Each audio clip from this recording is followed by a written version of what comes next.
તો શું કહેવા માંગો સરકાર से શું કહેવા માંગો છો? સરકારને અમે એવું જ કહેવા માંગીએ છીએ કે આ અચાનક અમને છૂટા કેમ કરવામાં આવ્યા છે બરાબર. એ પ્રશ્ન છે. तो ये अचानक छुट्टा कर देंगे तो आपके बीबी बच्चे आपने लोन भी ले रखा होगा और बहुत सारी चिंता समस्या तो, और अब तो आपके सफ़ेद बाल हो चुके हैं तो आप तो कोई नौकरी भी एक्सपायर हो गई तो कोई नौकरी भी नहीं मिलने वाली है और तो आप तो कड़े काम भी नहीं कर पाओगे। हाँ ऐसा ही है. सही बात है ना? सही बात है. क्या नाम आपका? राकेश भाई डामोर. क्या आप नौकरी कर रहे थे?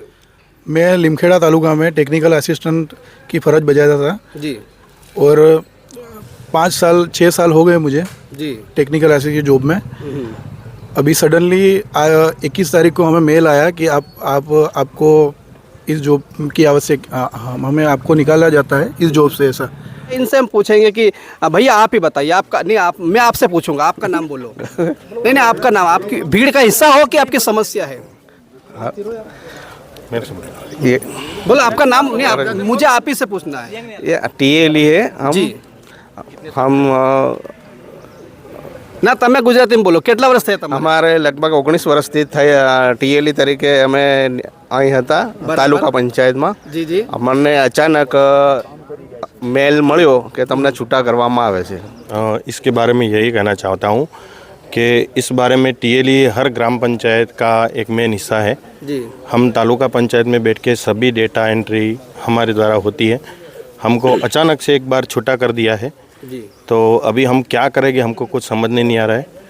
अब हमको तो कहना यही है कि जो लोग 8-10 साल से काम कर रहे हैं वो अभी ये अचानक लेटर आने से वो लोग फिर उनका में जो स्किल है वो इस एजेंसी में जो काम में लगा हुआ है उसके अलावा दूसरे काम में लगेगा नहीं तो वो क्या कर सकेंगे। इसलिए जो काम में उनको स्किल है उस काम में वापस ले और उनको वापस नौकरी पे ले, ऐसी हमारी चाहना है। था कि ये पोस्ट रखनी है, कुछ काम करते हैं, कुछ काम की है नहीं है। मैंने अपनी तरफ से बता दिया कि ये सब पोस्ट कंटिन्यू करने लायक है। सारी पोस्ट क्रिटिकल है, सभी लोग सिस्टम का इम्पोर्टेंट पार्ट है। देखो वो लोग सोच रहे हैं अभी ऑर्डर तो आ गया आपको छूटा करने का, नया ऑर्डर भी दे दिया उन्होंने एजेंसी को। देखते हैं कितने टीए पर तालुका अपने पास 2 है ना? पर तालुका 2 है। 18 टीए चले जाएंगे, एक ऑपरेटर एक टीएली चला जाएगा। अच्छा, साइज के हिसाब से એ અમને અચાનક જાણ કર્યા વગર ગુજરાત સરકાર દ્વારા છૂટા કરવા માટે કંપની થ્રુથી મેલ આવી ગયો છે અમને, અને આગળથી પણ અમને 2 દિવસ પહેલાં જાણ મળી ગઈ હતી કે અમને આ લોકોને છૂટા કરવામાં આવેલ છે। અમે 2008થી ટીએલી ઓલ ગુજરાતની અંદર કામ કરી રહ્યા છે અને દાહોદની અંદર પણ અમે 2008થી काम કરીએ છીએ।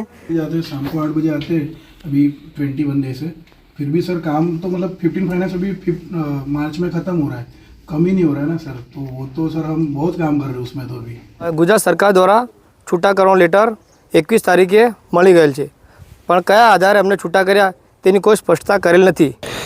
जहां सरकार कहती है कि अब हम लाखों युवाओं को जो कि बेरोजगारी की कगार में घूम रहे हैं अपनी डिग्रियों को लेकर उन्हें हम नौकरी देने वाले हैं, लेकिन ऐसी ही परिस्थिति में यदि जो नौकरी कर रहे हैं और 20 साल तक के अनुभव को रखने वाले को अचानक एक मेल आ जाता है, अचानक उनको पता चलता है, शायद वो सोचते होंगे कि यह मेल या समाचार हमने जो लोन लिया है शायद उसका होगा, रिमाइंडर लोन, लेकिन उनको इस प्रकार से रिमाइंड किया जाता है कि भाई आपकी यहाँ पे आवश्यकता नहीं है।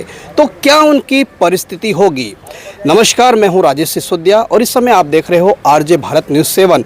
मेरे पीछे के जो दृश्य देख रहे हो इस समय हम गुजरात रोल मॉडल जो कि गुजरात राज्य और गुजरात राज्य के दाहोद स्मार्ट सिटी के इन कर्मचारियों के इनके चेहरे को आप देख सकते हो। कई सालों से नौकरी कर रहे हैं, अचानक इनको मेल आता है। तो क्या था वो मेल और क्यों उनको यहाँ पर जिला पंचायत में दाहोद के डेवलपमेंट ऑफिसर के पास आना पड़ा, इनसे हम बातचीत करेंगे कि क्या है इनका नाम। भैया आपका नाम क्या है? प्रजापति भास्कर कुमार जयंतीलाल। जी भास्कर जयंतीलाल प्रजापति जी, हमें ये बताइए कि क्यों आपको यहाँ आना पड़ा ने क्या आप नौकरी कर रहे थे? मैं लिमखेड़ा तालुका में टेक्निकल असिस्टेंट की फ़र्ज बजाता था जी और 6 साल हो गए मुझे जी। टेक्निकल असिस्टेंट की जॉब में। अभी सडनली 21 तारीख को हमें मेल आया कि आपको इस जॉब की हमें आपको निकाला जाता है इस जॉब से, ऐसा। जी। तो अभी हम इसीलिए आए हैं। तो आपको कॉन्ट्रैक्ट बेस पर रखा था कि क्या था वो? कॉन्ट्रैक्ट बेस पे ही रखा था, आउटसोर्स पे। क्या नाम बोला आपका? प्रजापति भास्कर कुमार जयंती। देखिए, प्रजापति भाई का कहना है, जस्ट नाउ यू थिंक, आप विचार कीजिए कि जहाँ नौकरी देने की बात होनी चाहिए वहाँ से नौकरी से निकाला जा रहा है। तो यहाँ पर इन दृश्यों को आप देख सकते हो कि अचानक इनको नौकरी से निकाल दिया जाता है और एक मेल आता है, फिर इनको घर्षण संघर्ष करना पड़ता है। इनसे हम पूछेंगे कि भैया आप ही बताइए, आपका नहीं, मैं आपसे पूछूंगा, आपका नाम बोलो। नहीं, आपका नाम, आपकी भीड़ का हिस्सा हो कि आपकी समस्या है? ये बोलो आपका नाम। नहीं, मुझे आप ही से पूछना है। ये टीएलई है हम ના તમે ગુજરાતીમાં બોલો, કેટલા વર્ષ થયા તમારે? અમારે લગભગ 19 વર્ષથી થઈ ટીએલઈ તરીકે અમે અહીં હતા તાલુકા પંચાયતમાં. જી જી. અમને અચાનક મેલ મળ્યો કે તમને છૂટા કરવામાં આવે છે. તો શું કહેવા માંગો? સરકાર से શું કહેવા માંગો છો? સરકારને અમે એવું જ કહેવા માંગીએ છીએ કે આ અચાનક અમને છૂટા કેમ કરવામાં આવ્યા છે, એ પ્રશ્ન છે. तो ये अचानक छुट्टा कर देंगे तो आपके बीबी बच्चे, आपने लोन भी ले रखा होगा और बहुत सारी चिंता समस्या, तो और अब तो आपके सफ़ेद बाल हो चुके हैं, तो आप तो कोई नौकरी भी एक्सपायर हो गई, तो कोई नौकरी भी नहीं मिलने वाली है, और तो आप तो कड़े काम भी नहीं कर पाओगे। हाँ, ऐसा ही है. सही बात है ना? सही बात है. क्या नाम आपका? राकेश भाई डामोर. राकेश भाई डामोर। देखिए, हकीकत बात है कि अभी इस उम्र में क्या ये कड़िया काम करने जाएंगे? क्या होगी सिचुएशन, परिस्थिति? सर नमस्कार, क्या नाम है? मेरा नाम दर्जी प्रियंक कुमार है। जी जी जी। दर्जी साहब, क्या कहोगे? इसके बारे में यही कहना चाहता हूँ कि इस बारे में टीएलई हर ग्राम पंचायत का एक मेन हिस्सा है जी। हम तालुका पंचायत में बैठ के सभी डेटा एंट्री हमारे द्वारा होती है। हमको अचानक से एक बार छुट्टा कर दिया है जी। तो अभी हम क्या करेंगे हमको कुछ समझने नहीं आ रहा है। हमारे सरकार से यही रिक्वेस्ट है कि हमको दोबारा वापस लिया जाए सभी कर्मचारियों को, हमारे को यही मांग है। पहले कौन सी एजेंसी थी आपकी? ये हमारी ये आर्मी इंफोटेक की ही है। तो ये एजेंसी कहाँ की है? ये अहमदाबाद की है। अहमदाबाद हाँ। की है। और अभी नई एजेंसी आ गई ना, वही एजेंसी है पर उनके कर्मचारी थोड़े कम कर दिए हैं और सभी डिस्ट्रिक्ट लेवल की ही पोस्टें रखी गई है। जी जी। तालुका पंचायत की और सभी कर्मचारियों की पोस्ट हटा दी है, नाबूद कर दी है, पर सभी जो कंटिन्यू करने की हमारी मांग है। जी। तो आप यहाँ पर देख सकते हो, इन लोगों से, कुछ लोगों से हमने बातचीत करने की कोशिश की। आप ज़रा विचार कीजिए कि जो युवा +2 के बाद, ग्रेजुएशन के बाद उसे एक उम्मीद रहती है, वह पढ़ाई करने के बाद कुछ नौकरी चाकरी करने की कोशिश करता है। कॉन्ट्रैक्ट, आजकल तो कॉन्ट्रैक्ट बेस हो गया, तो सरकार ने सारी चीज़ें कॉन्ट्रैक्ट बेस पे रख दी है। और कॉन्ट्रैक्टरों, जो कॉन्ट्रैक्ट जो लेते हैं, उनसे मैं कहना चाहता हूं कि आप साइन कितने पे करवाते हो और इन लोगों को कितना देते हो, तो आपको अच्छे से पता है। लेकिन मैं आज यूँ कहना चाहता हूं कि जो ये देखिए, इनके चेहरे देखिए, इनकी आयु देखिए, क्या इनकी आयु सीमा जो कि बीत गई है, अब इन्हें कौन नौकरी देगा? तो यह तो भाई, जब तक आपको गरज थी, जिस प्रकार से दूध में से मक्खी को अलग कर दिया जाता है, उसी प्रकार से इन कर्मचारियों को, गुजरात राज्य के दाहोद जिले के इन कर्मचारियों को, जो कि रीढ़ की हड्डी का काम करते हैं लोग, हर एक तंत्र के लिए बहुत ही सराहनीय और बहुत मेहनत का काम करते हैं। यहाँ पे आप देख सकते हैं एक भाई साहब गिर भी गए हैं, उनके चोट भी लगी हुई। उनसे हम पूछेंगे कि वो क्या कहेंगे, इस परिस्थिति में भी उनको यहाँ आना पड़ा। सर, क्या नाम आपका? प्रज्ञेश नायक। जी नायक जी, क्या कहोगे? अब हमको तो कहना यही है कि जो लोग 8-10 साल से काम कर रहे हैं, वो अभी ये अचानक लेटर आने से वो लोग फिर उनका में जो स्किल है वो इस एजेंसी में जो काम में लगा हुआ है उसके अलावा दूसरे काम में लगेगा नहीं, तो वो क्या कर सकेंगे। इसलिए जो काम में उनको स्किल है उस काम में वापस ले और उनको वापस नौकरी पे ले, ऐसी हमारी चाहना है।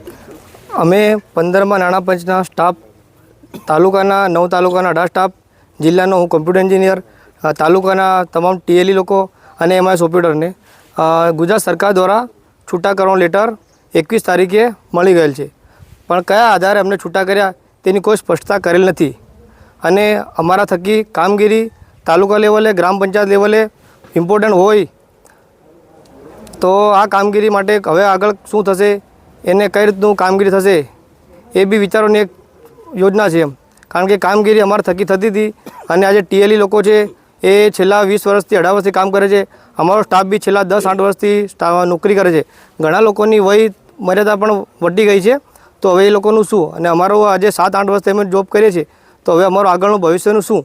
અમે જો 7-8 વર્ષથી નોકરી કરીએ તો હવે અમારું ભવિષ્ય આગળ કઈ રીતનું ચાલશે? બધાને નાના બાળકો છોકરાવાળા છે, તો હવે એમનું ભવિષ્યનું શું થશે? એ પ્રશ્ન મારો રહેશે આગળ.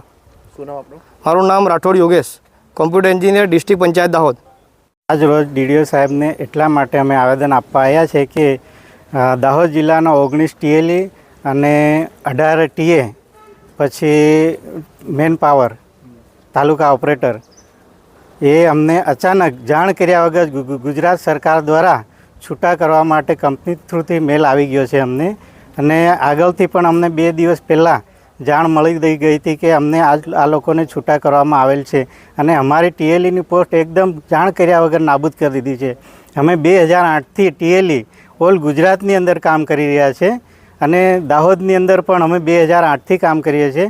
આજે 17-18 વર્ષથી અમે નોકરી કરીએ છીએ અને અચાનક જાણ કર્યા વગર ગુજરાત સરકાર દ્વારા અમને છૂટા કરવાનો લેટર મોકલ્યો છે કંપની થ્રુ. શું નામ? ખલારિયા રમેશભાઈ વરસિંહભાઈ, દાહોદ ટીએલઈ. મારું નામ ભાભોર મુકેશભાઈ લાલુભાઈ દાવડિયા. હું તાલુકા પંચાયત ઝાલોદમાં 2008થી એમઆઈસ તરીકે ફરજ બજાવું છું. અને અમારી જોડે 11 માણસો છે જિલ્લા પંચાયતના, અને તાલુકા તમામ 9 તાલુકા પંચાયતમાં થઈને 11 માણસ છે, જે અમે બધા 2008થી ફરજ બજાવીએ છીએ. અને કોઈ પણ કામગીરી ઈ ગ્રામમાં આવે એ અમે બધી કરીએ છીએ. છતાં બી અમને ઓછીનતું અત્યારે 2 દિવસ થયા છૂટા કરવાનો ઓર્ડર આપેલ છે, જે અમે જાણ્યું છે. તો આ અમને અમારા ભવિષ્યનું શું થશે એ અમને માહિતી નથી, જેથી કરીને અમને પરત લેવા વિનંતી છે. શું નામ આપણું? ભાભોર મુકેશભાઈ लालूभाई, गांव धावड़िया, एमआई झालोद। तो इस खबर को देखकर आप क्या कहना चाहेंगे? क्या जब जब इलेक्शन नज़दीक आते हैं क्या कर्मचारियों को इस प्रकार से छुट्टा करना होगा, और जब इलेक्शन पास में आते हैं कोई भी सरकार हो हुएवर इट में भी, क्या वापस उनको ले लिया जाएगा? खैर यह तो अलग विषय है, लेकिन अभी तो यह विषय है कि इन लोगों का क्या होगा। इन लोगों का जो स्केल है, इनका एजुकेशन है, इन्होंने अपने जवानी के दिन अपना खून पसीना बहाया है, उसका क्या होगा? क्या होगा इनके बीवी बच्चों का? क्या होगा इनके कर्जों का? ज़रा विचार कीजिए और कमेंट्स में लिख के हमें ज़रूर बताइएगा। देखते रहिए आरजे भारत न्यूज़ 7। यदि चैनल पर नए हो तो चैनल को सब्सक्राइब करना ना भूलें। मैं आपका मित्र राजेश सुसदेव फिलहाल आपसे विदा लेता हूँ। जल्द मिलता हूँ ऐसी कोई खास और मुख्य खबर के साथ। तब तक बने रहिए आरजे भारत न्यूज़ 7 के साथ। धन्यवाद।